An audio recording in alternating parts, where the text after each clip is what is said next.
It's just sitting together.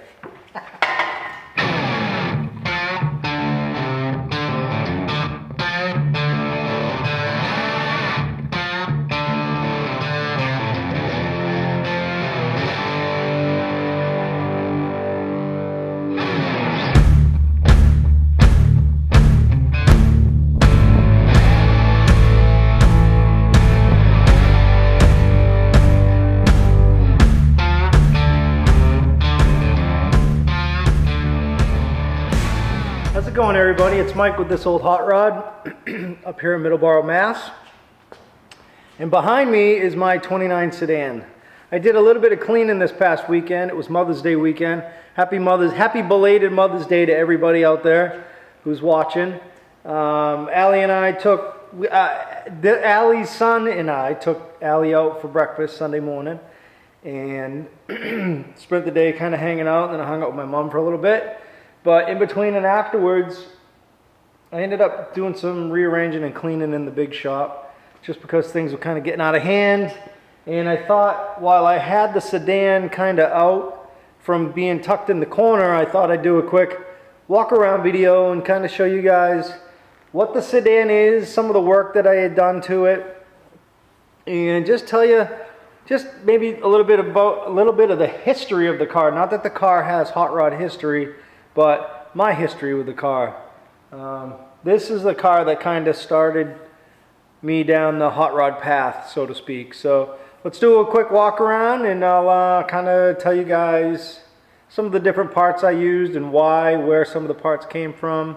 And like I said, just a little bit of a background and some history on the 29 Sedan. So let's do that.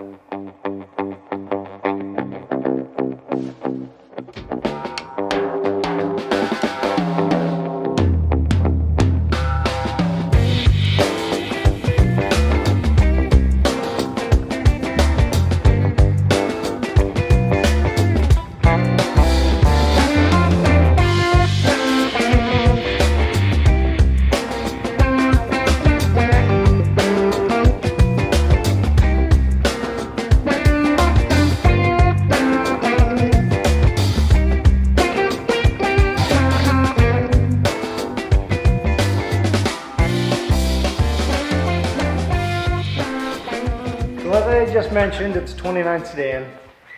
The car originally, when I purchased the car, I had been looking for a coupe, and I wasn't at the time fortunate enough to find a coupe when I was ready to buy my first hot rod. I had set a goal for myself. I was 39 years old, and I wanted to own a hot rod by the time I was 40.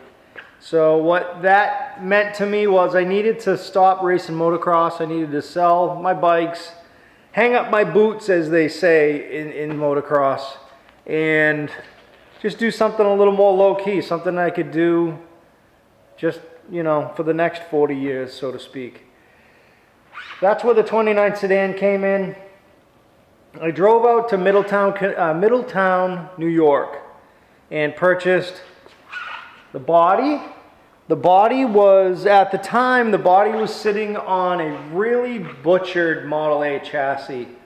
That chassis also had a 21 stud with a 3-speed behind it that was unmodified. It was a stock motor.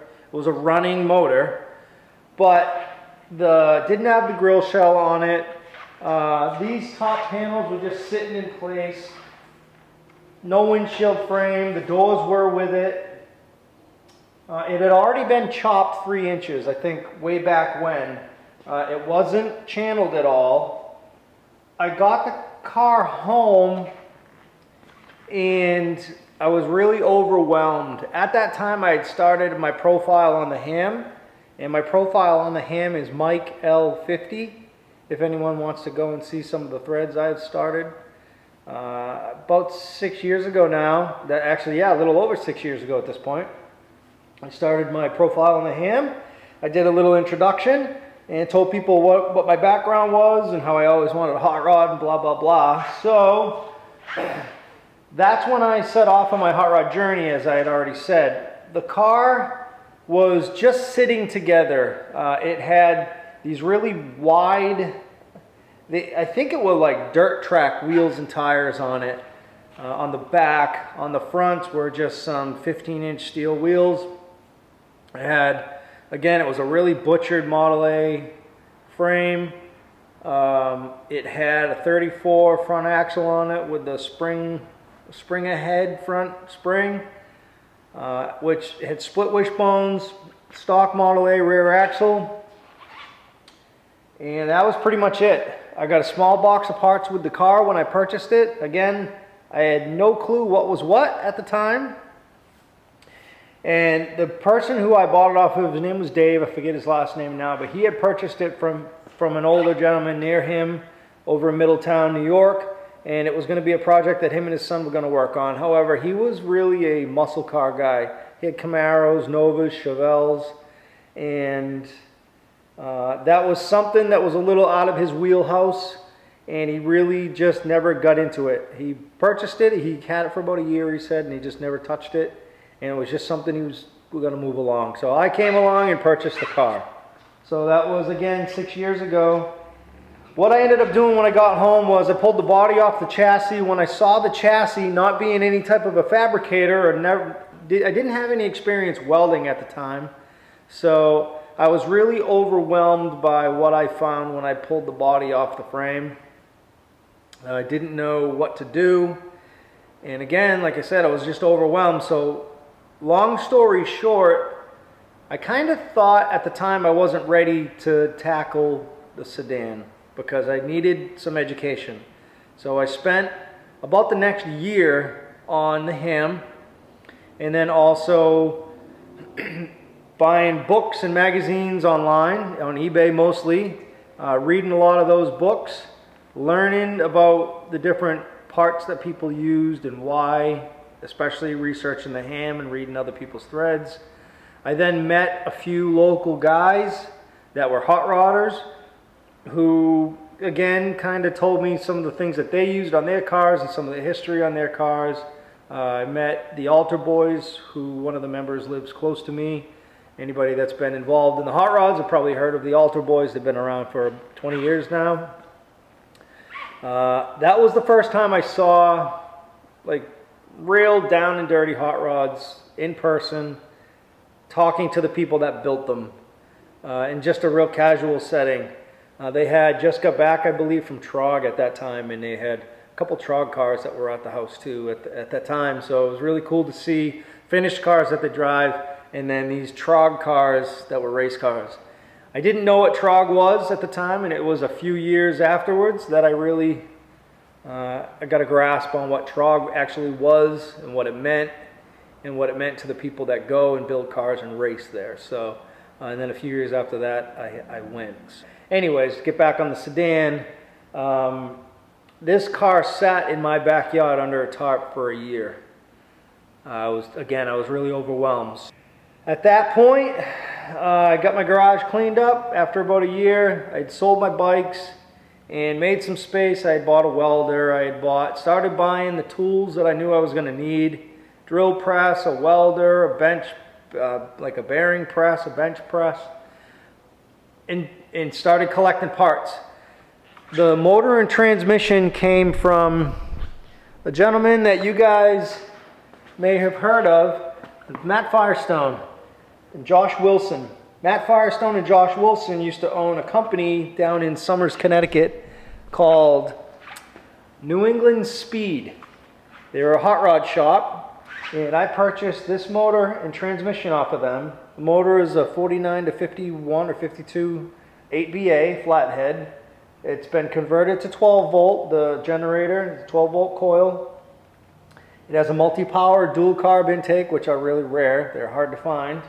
Edelbrock script heads. Now this is an old hot rod motor. There's no new parts on it. It has a 39 transmission that's been converted to open drive, and this is a running motor.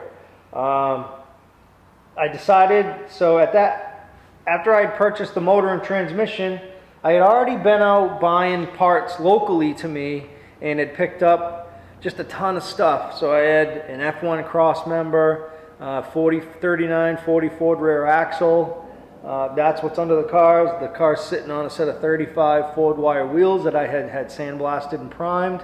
I've since painted them. So I drove to Connecticut to buy the motor and transmission. The body came from Middletown, New York. And then the chassis, I ended up meeting a gentleman named Tom Gorman. Tom Gorman was down in Connecticut, I believe. Connecticut. He actually, I told him what I was looking for, and I had bought a lot of parts from Tom, and he's a great guy. He's a Mercury guy, I believe, on the ham. And I met him through a Craigslist ad looking for Model A parts. And I bought a truckload of Model A and hot rod parts from Tom. He gave me a lot of stuff because he knew I was a younger guy getting into the hobby, and he knew there was things I was going to need. And there are parts on this car that I couldn't have built this car without, that he literally gave to me because he said, you're going to need these, you're going to need these. So Tom, if you're watching out there, thank you. I really appreciate the parts that you gave me, if you even remember. But he actually found a Craigslist ad. I was, I believe, on the phone with him, and he said, hey, I already found you a Model A frame. There was a Model A frame about 30 minutes away from me on Cape Cod. That guy's name was Ken Zanelli. I had purchased, I'd say probably at least a few $1,000s at the time of hot rod parts off of Ken Zanelli. And again, a lot of the parts on this car came from Ken. A lot of the parts that hang on the walls, that are on the coupe. I bought so many parts from Ken, and again, just a wealth of knowledge when it came to hot rods and some of the history, local clubs, and just where parts came from and whatnot. So the frame actually came from Ken Zanelli. It, at one point in time, I think, was on its way to become a street rod frame, and whatever the reason why is, it never actually became that street rod frame. I ended up cutting off a lot of the brackets and hangers and cross members and everything that just weren't going to fit with the car I was building. Sent that out, had it sandblasted, and it came back, and man, it was ugly, but it was straight. I ended up cleaning up that frame and got it to a point where it was nice enough to put underneath the sedan. So I actually still have the original frame that came underneath this car. It's sitting on top of my shipping container. It has a 35 Ford X member in it, a 35 Ford cross member, and again, a really butchered, kicked up rear Model A cross member. It's pinched together, there's heavy plate. It looks like there was almost like Nerf bars coming off the side, so I think it was like a circle track frame. And when I tell you it was butchered, it's ugly. So it just didn't fit with the car I wanted to build. So the motor and transmission came from Connecticut, the frame came from Cape Cod, and the body came from Middletown, New York. And again, it was chopped already 3 inches. As far as the sheet metal goes, the sheet metal was in really good shape. There's only a couple little spots where I need to do a couple little patch panels, and they're both on the bottom side of the cowl. Right here. One on this side, one on the driver's side. It took me a while to figure out exactly how to get things the way I needed them, but by the time it was all said and done, I decided to channel the car 2.5 inches in the front and 2 inches in the rear to give it a little bit of an additional rake. So you can see I ended up adding a 1930-31 Model A coupe or visor. Could have been for a sedan, whatever, closed car or truck visor. I added that because I like just the roundness instead of the real square 90-degree corners on the 28-29. I like this look. I ended up blending that into a roof panel that I built that I ended up fabricating. So it's like a 32 style roof panel. The wood kit is homemade. I made that wood kit myself. So what I ended up doing to make my wood kit was I actually took, before this front piece, this filler piece was in, I took like a 1x6 board, put it on edge from the front to the back. I made sure this panel was exactly where I wanted it to go. I scribed it with a pencil. I cut that arch. I set it down inside, and then I scribed it again. And it was a piece of oak. And it gave me the height and the correct arc that I needed to make this piece here. And then I just made 2 of them one for each side. And then I took another piece of wood, created the arc, and then I cut out my bows. I still have the center bow here. I also have a filler panel that goes here in the front for my tack strip, and then one in the back. And I did that entirely with a table saw. And all the wood is coated with a 2-part epoxy from West Systems. I bought it at West Marine. It's UV protectant. It's what they use on boats and yachts and whatnot, and it's really durable. So West Marine, again, that's West Systems. It's a 2-part epoxy. Amazing stuff. A lot of guys use it to fix steering wheels too. So if you guys are ever in need of a epoxy that's like a high build, you can put a filler in it to, again, fill big cracks in steering wheels and whatnot, or just use it as a urethane. It's great stuff. I also did my own little thing on the windshield. And what I did was, instead of using the wooden header plus the metal header on top of the windshield, I actually built my own header. And what that allowed me to do was, it allowed me to run, I'll get you a little bit closer. My header is right here. So with the car being chopped 3 inches, so I would have had to run a 3-inch chopped windshield if I had run a factory Model A header. But because I made my own, I made it out of 2-inch by 1-inch rectangle stock, tube stock. My header is up here, right at the very top. This edge right here is actually part of the header. So I only ended up having to chop my windshield 1.5 inches. So I have a 3-inch chopped roof with 1.5 inch chopped windshield frame. So it gives me a lot more vision out of the windshield. So you can see, normally you would see the top piece of the windshield looking in the Model A, but the top of my windshield is up here. It's actually above the sight line of the visor. So it's just, it allowed me to run more glass, and I came up with that. My buddy Joe did a similar setup on his car. I kind of modified what he had done and came up with my own scenario. So some of the other things, I'll start with the front, I guess, and work my way back. I have a early more drop front axle. That more drop front axle, this came from Ken Zanelli down on in Sandwich, down on the Cape. Just Corvette style front shocks. I have F1. I have some modified F1 front shock mounts that I'm using for the front shocks. I purchased a set of aftermarket shock mounts for the bottom. Using square back spindles. Joe and myself heated and bent the steering arms for the spindles, and then also the Pitman arm because of the dropped axle. This chrome spreader bar is actually made from a handrail in like a shuttle bus. Same bus that the front seats came from. I have a bunch of those. If there's anybody local that needs them, I think I have 8 or 10 of them. I just bought them all. They were $10 a piece. So, reproduction 32 grill shell, guide headlight 682J, some headlight bar that I cut and modified and made into my headlight bar. It will have F1 front brakes.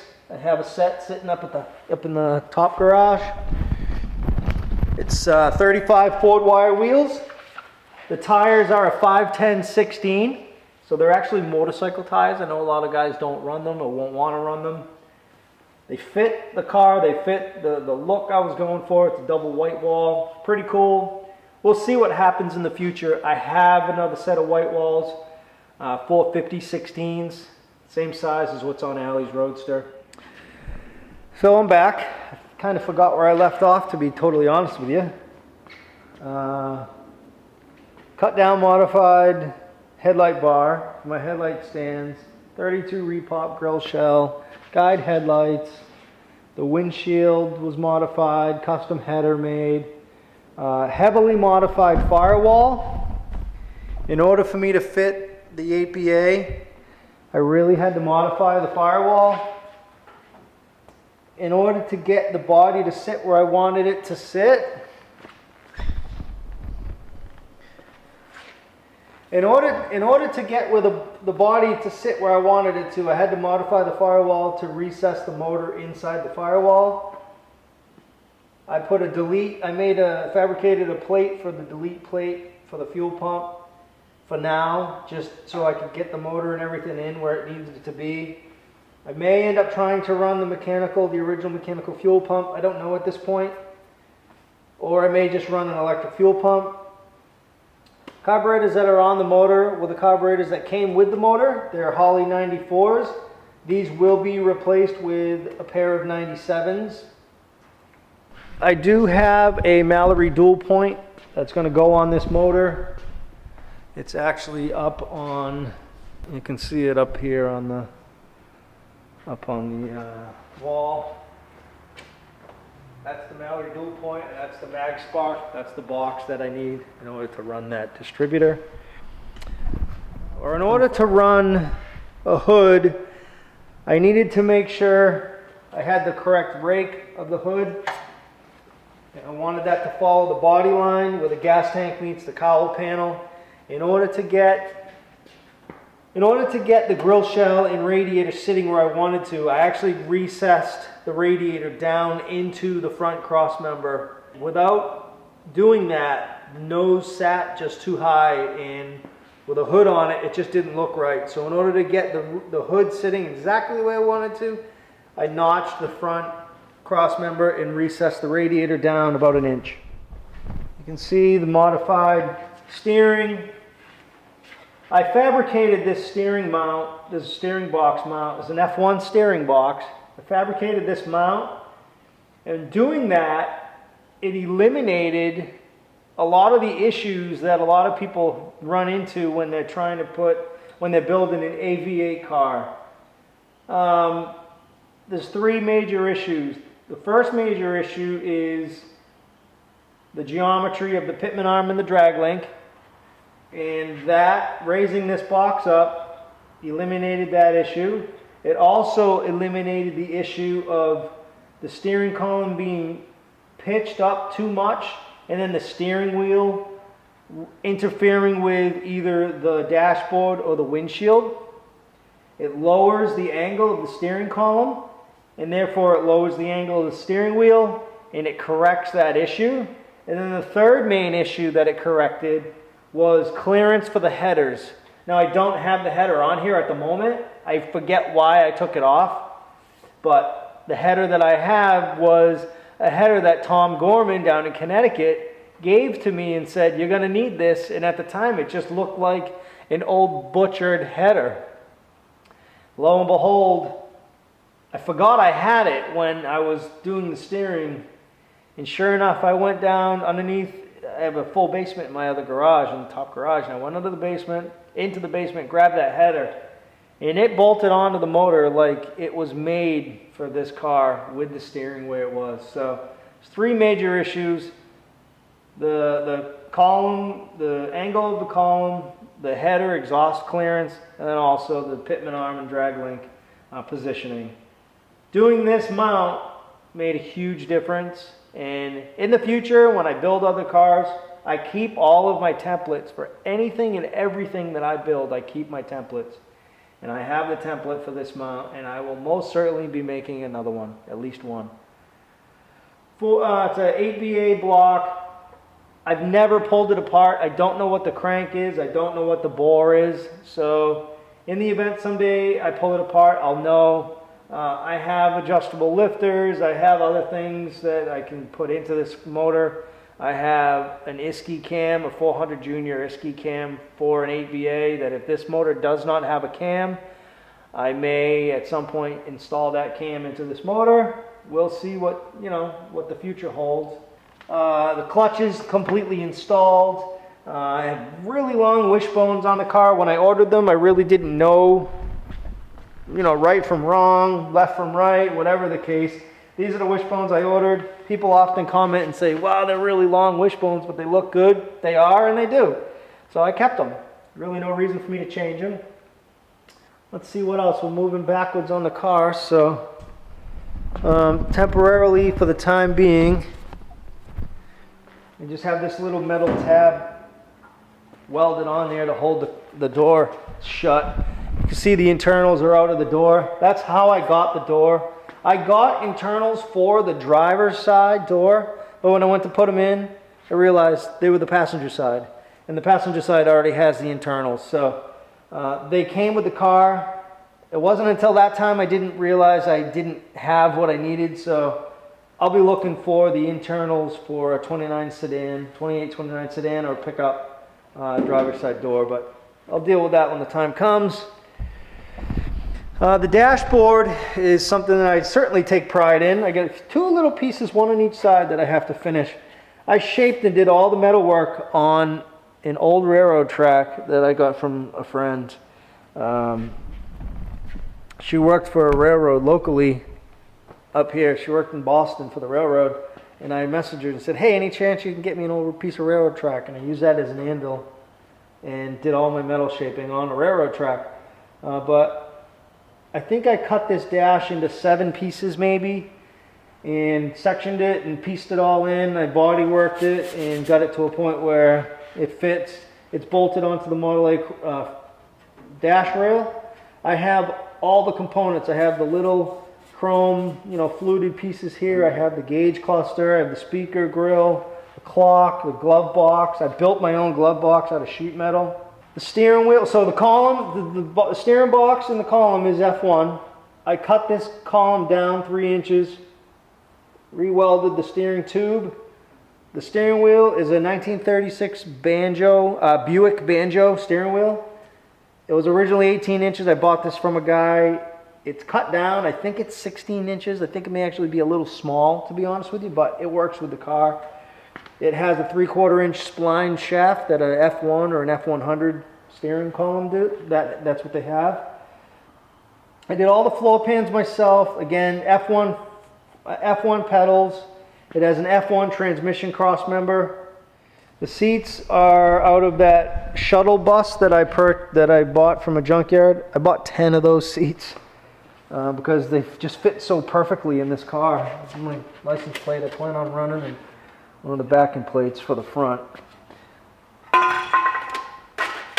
that I'm actually not going to end up running.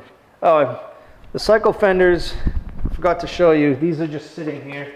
This is a Model A spare tire ring. I built my own brackets.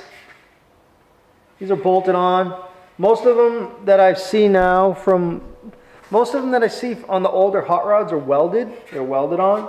But I bolted these on not knowing that they were really welded on back in the day. And I like it. I like how they look. They actually sit back like that, but they don't really stay on the car just because I have them so they'll bolt onto the backing plates, but they're just sitting there, so I leave them kind of rotated a little bit further forwards. Again, the seats came out of a trim. I did all my metal work myself on the floors with the help from my daughter and Allie. The driver's seat has 6 inches of travel forwards and backwards. The passenger side seat is static because it pivots up, which allows the passengers in the back to get in the car. Seat pans, all 18 gauge or 20 gauge, probably, actually, yeah, I think they're 18.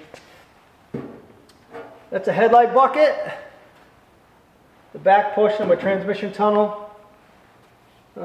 Again, I did all the seat pans myself. That was my first go around with sheet metal work after the dashboard. I channeled the car myself. Again, 2.5 inches in the front and 2 inches in the rear. You can see the pivots on the front seat. I'll show you those when I walk around the other side. It's a minivan back seat. I have a 14-gallon Inc. gas tank in the back.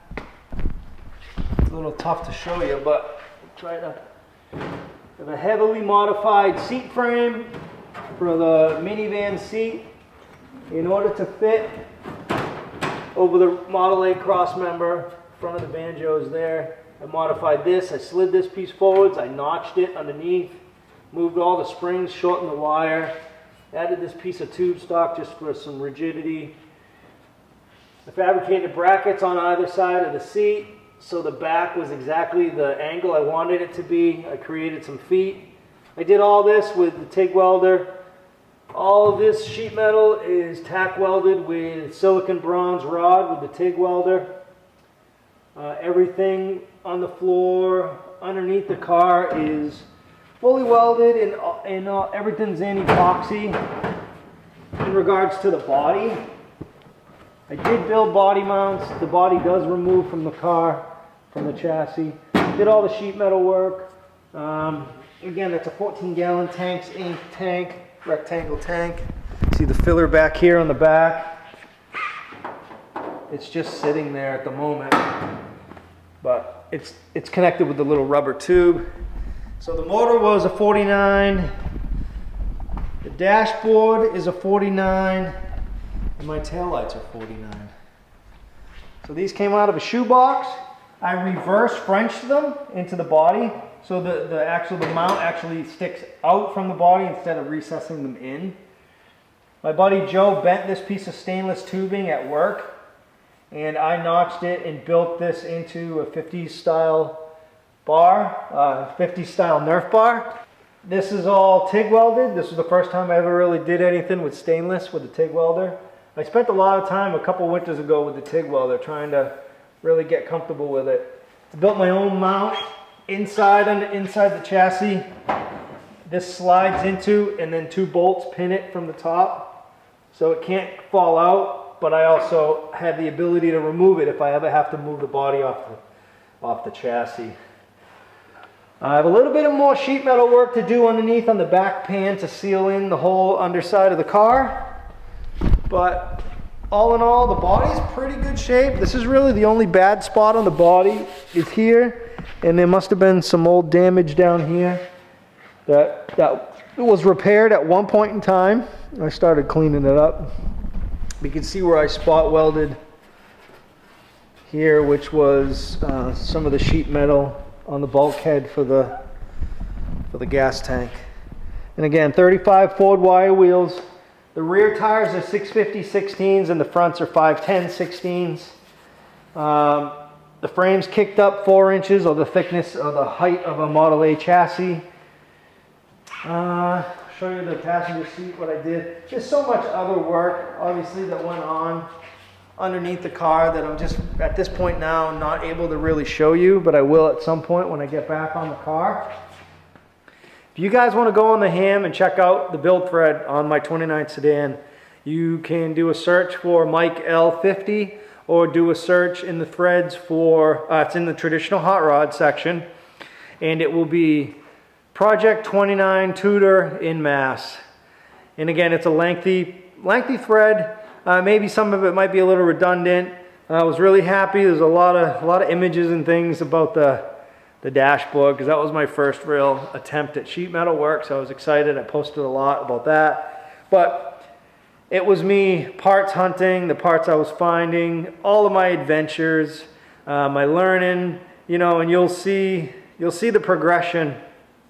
And if you look for other threads, there's Cabrio to go. I built a cabriolet body, you know, chassis, quick little hot rod project. Took me 2 weeks.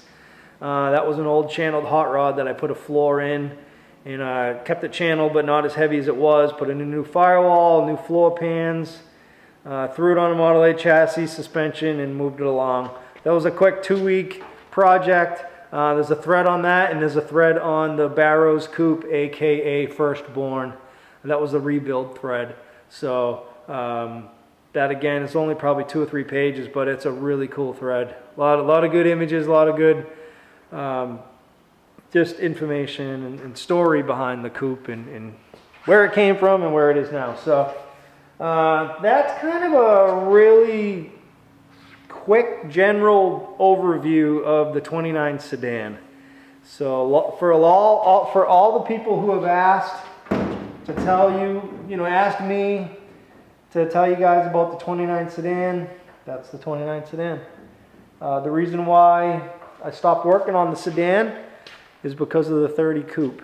And I knew buying that coupe from Brad, I could get that put together faster and finished and roadworthy and drivable faster than I could, the 29 Sedan. And then the 34 came along. So I did pull the 29 Sedan back into the top garage and start working on it. But then I ended up moving it back out and brought the 34 up there. So now obviously I'm working on the 34, but that being said, I had a clean garage. So I wanted to show you guys the 29 Sedan and the story behind it and where some of the parts came from and how I got started into these hot rods and what my life has become now because of these hot rods. And here I am on YouTube and all you guys are watching. So that's it for me for the night. It's getting late and I want to get in the house, hang out with Allie, and just call it a day. So I'll see you guys soon. Thank you guys so much for following along and all the continuous support and comments and just, you know, just everything, the likes and the comments, and I really do appreciate it. So thanks everybody. I hope you guys enjoyed this video and I'll see you soon. Take care. Bye-bye.